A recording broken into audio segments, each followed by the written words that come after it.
लहलहाती फसलों से धरती, हर चेहरे पर है मुस्कान, खुशहाल हुआ है अपना किसान, पंजाब किसान। पंजाब सरकार किसानों की बेहतरी के लिए प्रतिबद्ध है। खाद, बीज और बिजली की आपूर्ति से लेकर फसलों का उचित मूल्य सुनिश्चित करने तक हर जरूरी कदम उठाए जा रहे हैं ताकि किसानों को अधिक लाभ मिले। डोनाल्ड ट्रंप अब सीज फायर करने को तैयार हो चुके हैं। ईरान, इजराइल और अमेरिका के बीच चल रहे इस जंग में अमेरिका अब पीछे हटने को तैयार हो चुका है और उधर ईरान ने नाक में नकेल डाल दी है। न सिर्फ नाक में नकेल डाल दी है बल्कि हालत इतनी पतली कर दी है इजराइल की कि इजराइल अब गिड़गिड़ाता हुआ नजर आ रहा है। तमाम देशों से गुहार लगाई जा रही है कि आप मदद करिए। इजराइल जो है तमाम देशों से गुहार लगा रहा कि आप मदद करिए, मदद के लिए सामने आइए, लेकिन कोई देश मदद करने को तैयार नहीं हो रहा। जी हां, और उससे भी बड़ी बात यह है कि ट्रंप अब धीरे धीरे अकेले पड़ते नजर आ रहे हैं। यहां तक कि उनकी साथ वोट देने वाली जनता भी ट्रंप के साथ खड़ी नजर नहीं आ रही। जी हां, अमेरिका के लोगों ने ही कहना शुरू कर दिया है कि जल्द से जल्द ईरान, इजराइल और अमेरिका के बीच जो युद्ध चल रहा है उसको रोका जाए। युद्ध नहीं चाहता अमेरिका, अमेरिका के लोग युद्ध नहीं चाहते हैं। इस तरीके की खबरें निकल कर आ रही हैं। सब कुछ खबर पर बारीकी से बातचीत करेंगे। सबसे पहले मैं आपको खबर की शुरुआत करूं उससे पहले मैं आपको लेकर के जाऊं कि किस तरीके से डोनाल्ड ट्रंप ने कहा, धमकी देते हुए ईरान को, कि महज आपके पास 48 घंटे का समय है, या तो आप स्ट्रेट ऑफ हॉर्मुज खोल दें वरना ईरान के जो एनर्जी इंफ्रास्ट्रक्चर है उसको अमेरिका खत्म कर देगा, तबाह कर देगा। यह बात अमेरिका की तरफ से कही जा रही थी। और उसके बाद इसी धमकी को जवाब देते हुए, नाक में नकेल डालते हुए ईरान ने कहा कि अगर ऐसा होता है तो फिर ईरान भी चुप बैठने वालों में से नहीं है। जितने भी खाड़ी देश हैं उन सब का हुक्का पानी बंद हो जाएगा। अब हुक्का पानी के बाद मतलब यह है कि पानी पीना बंद हो जाएगा। अगर ईरान के एनर्जी इंफ्रास्ट्रक्चर पर अगर हमला होगा, एनर्जी इंफ्रास्ट्रक्चर का मतलब है कि भाई बिजली के लिए, लाइटों के लिए किल्लतें हो जाएंगी, अंधेरे में ईरान को रहना पड़ेगा। लेकिन ईरान ने कहा कि अगर आप लाइट को बंद कर देंगे, तबाह करेंगे इंफ्रास्ट्रक्चर को, तो फिर हम आपके ऐसे चीजों पर हमला करेंगे कि जितने भी खाड़ी देश से सब पानी के लिए तरसते नजर आएंगे। जी हां, हम ऐसे चीजों पर हमला करेंगे, यानी जो खारा पानी को फिल्टर करने वाली जो मशीनें लगाई गई हैं, जो बड़े बड़े प्लांट बनाए गए हैं, उन सभी पर ईरान एक साथ हमला करेगा, जिसमें कुवैत है, कतर है, बहुत सारे खाड़ी देश हैं जिनका पानी बंद हो जाएगा।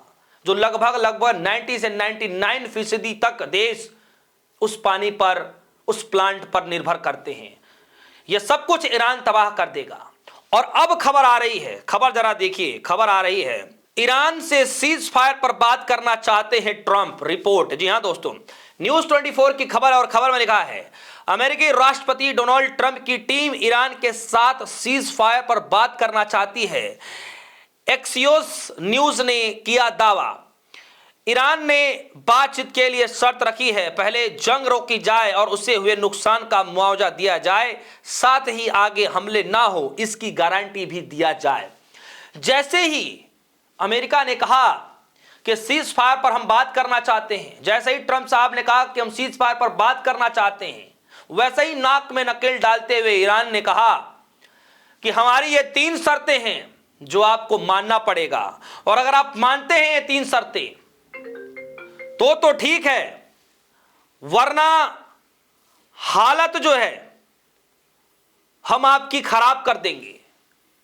यानी अब हालत ऐसी हो गई है कि खुद अमेरिका के अंदर ट्रंप साहब के खिलाफ ही जनता ही बगावत पर उतर चुकी है और कहना है कि भैया जंग रोक दो। अब मैं यूं ही नहीं कह रहा हूं, खबरों में चर्चा है, जरा देखिए खबर में, आज तक की खबर लिखा है, वॉर पर यूएस में ही घिरे डोनाल्ड ट्रंप, 66% जनता बोली चॉइस है, यानी चॉइस है, मजबूरी नहीं। ईरान जंग को लेकर अमेरिका जनता बटी हुई है, जहां एक लक्ष्य महत्वपूर्ण माने जा रहे हैं, वहीं बढ़ती गैस कीमतों और आर्थिक चिंता, असंतोष बढ़ रही है। जनता का कहना है कि ईरान के साथ जंग जल्द से जल्द खत्म कर दिया जाए। यानी अब ट्रंप अकेले पड़ते हुए नजर आ रहे हैं, उनकी जनता भी उनके साथ खड़ी नजर नहीं आ रही है। और कहां तो ट्रंप के तरफ से कहा यह जा रहा है कि अगर कोई दुश्मन है ईरान के बाद तो वो डेमोक्रेटिक पार्टी है, यानी अपने ही पार्टी के विपक्षी पार्टियों को कह रहे हैं कि अगर सबसे बड़ा कोई खतरा है, कोई दुश्मन है, तो वो ये पार्टियां हैं, यानी अपनी विपक्षी पार्टियों को ही वो खतरा बता रहे हैं। सोचिए, धीरे धीरे ट्रंप भी अब अकेले पड़ते नजर आ रहे हैं। लेकिन ईरान 56 सीना किसको कहते हैं, वो ईरान ने कर कर दिखाया है। इजराइल इधर मदद मांगते हुए नजर आ रहे हैं, तमाम देशों से इजराइल मदद मांग रहे हैं, नेतन्याहू तमाम देशों से मदद मांग रहे हैं, लेकिन कोई भी देश सामने नजर नहीं आ रहा। ये हालत हो गई है। खबरों में आगे जरा चलते हैं। खबर में आया है, खबर में मिडिल ईस्ट में तेज होगी जंग के बीच ईरान ने अमेरिका के साथ बातचीत खत्म करने का ऐलान कर दिया है। यानी इधर कहा जा रहा है कि अमेरिका ने बातचीत खत्म करने का ऐलान किया है।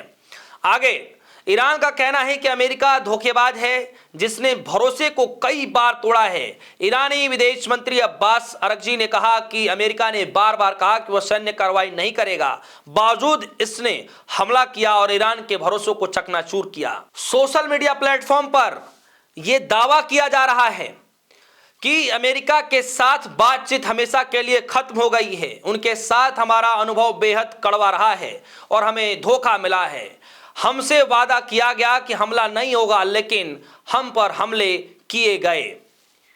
अगर एनर्जी इंफ्रास्ट्रक्चर ईरान के एनर्जी इंफ्रास्ट्रक्चर पर अगर अमेरिका हमला करता है तो फिर गल्फ कंट्रीज पर जो पानी के प्लांट्स हैं उन पर हमला करेगा ईरान, और पूरे गल्फ में पानी की किल्लतों से जूझता हुआ नजर आएगा। पानी की किल्लतें हो जाएंगी, बूंद बूंद के लिए लोग तरस जाएंगे। और अगर ईरान के एनर्जी इंफ्रास्ट्रक्चर पर अगर हमला होता है तो पूरी दुनिया में तेल की किल्लतों से त्रास दिया जाएगा। इस तरीके की खबरें चलती हुई नजर आ रही हैं। और आज सभी को पता है किस तरीके से इस जंग के बाद जो जंग छिड़ा हुआ है, क्राइसिस इस कदर आई है, मैं आपके सामने रख देता हूं। क्राइसिस इस कदर आ रही है, जरा देखिए। अचानक 2 लाख रुपए से भी नीचे लुढ़की सोना चांदी की कीमत, सोने में लगा लोअर सर्किट, कोई खरीदार नहीं। आगे देखिए, इस खबर को जरा देखिए किस तरीके से यह भी खबरें चल रही हैं कि शेयर बाजार में भी हाहाकार मचा हुआ है। लगातार भारी गिरावट, करोड़ों रुपए तबाह होते हुए दिखाई दे रहे हैं। और इस खबरों के बीचों बीच एक और खबर निकल कर आई है कि लोग अचानक गूगल पर, सोशल मीडिया प्लेटफॉर्म पर नेतन्याहू की मौत की खबरें सर्च करते हुए नजर आ रहे हैं कि क्या सच में वो जिंदा है या जा चुके हैं। पूरे सोशल मीडिया पर इस वक्त का ट्रेंड बन चुका। आप सभी को पता है किस तरीके से यह वीडियो को बार बार जनरेट किया जा रहा है नेतन्याहू की तरफ से, इजराइल की तरफ से, लेकिन सच्चाई क्या है अभी तक कुछ अता पता नहीं चल पा रहा है। जी हां दोस्तों, तो क्या अमेरिका अब पीछे हटने को तैयार हो गया है? डोनाल्ड ट्रंप सीज फायर करने को तैयार हो चुके हैं? क्या सच में नेतन्याहू और इजराइल गिड़गड़ाता हुआ नजर आ रहा है और ईरान ने नाक में नकेल डाल दी है? दोस्तों, इस खबर को लेकर आपकी क्या राय है?